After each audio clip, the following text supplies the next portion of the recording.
রক্ষাকারী বাহিনী ১ নম্বর বলি, বর্তমান পুলিশের যে অবস্থা সবাই সন্দেহ পোষণ করে তাদের দিয়ে এই নির্বাচন সুষ্ঠুভাবে সম্পন্ন করা সম্ভব হবে কিনা। কারণ পুলিশ বাহিনীর টোটাল মোরালটা এখনো সেই আগের জায়গায় ফেরত আসেনি।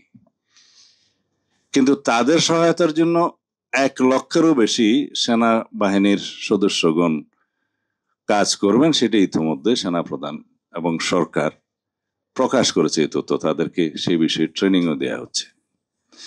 পুলিশ বাহিনীর বাইরেও যেগুলো সহযোগী বাহিনী আছে, আনসার, বিডিপি সহ অন্যান্য, তাদেরও প্রশিক্ষণ চলছে। কিন্তু আমি যেখানে গুরুত্ব দিতে চাই সেই বিষয়টা হচ্ছে, জনগণ এইবার এত বেশি উদ্গ্রীব হয়ে আছে, উন্মুখ হয়ে আছে একটা সুষ্ঠু নির্বাচনের জন্য। তারাই মূল ভূমিকা পালন করবে। মূলত আইন শৃঙ্খলা রক্ষা বাহিনী হবে গৌণ। বাংলাদেশের একমাত্র স্মার্ট সিটি বসুন্ধরা এখন আরো নিরাপদ, আধুনিকতায় আরো এক ধাপ এগিয়ে। মুখ্য ভূমিকা পালন করবে জনগণ। যে এইখানে কেউ অনিয়ম করার চেষ্টা করলে জনগণই পাহারা দিবে। ৩ নম্বর আসলো পুলিং এবং প্রিজাইডিং অফিসার। যদি রাজনৈতিক হস্তক্ষেপ না থাকে, প্রশাসনিক হস্তক্ষেপ না থাকে, যেহেতু নিউট্রাল গভর্নমেন্ট, এখানে পুলিং প্রিজাইডিং অফিসারের তো পক্ষপাতিত্ব করার সুযোগও নাই, দরকারও নাই।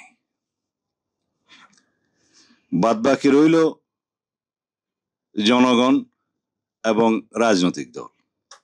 জনগণ মানে ভোটার, আগেই বলে ফেলেছি। রাজনৈতিক দলের মধ্যে একজন বক্তা বললেন যে জোট করার জন্য, এই করার জন্য, সেই করার জন্য। এখন সেটা তো রাজনৈতিক দলগুলোর নিজস্ব ব্যাপার, পারস্পরিক ব্যাপার। জোট হোক বা না হোক, নির্বাচনে যখন সকল রাজনৈতিক দল অংশগ্রহণ করবে, সেটা পার্টিসিপেটরি। তাদের প্রচারণা এবং অন্যান্য বিষয়ে নির্বাচন কমিশন আরপিও সহ আচরণবিধি যেভাবে সংশোধন করেছে, সেই ব্যবস্থার মধ্যেই আমাদের অনেকগুলো চ্যালেঞ্জ আমরা সমাধান করতে পেরেছি। দ্যাট মিনস আগামী জাতীয় সংসদ নির্বাচনে পোস্টার লাগানোর ঝামেলা নাই, যেটা নিয়ে অনেক সময় সমস্যা হয়।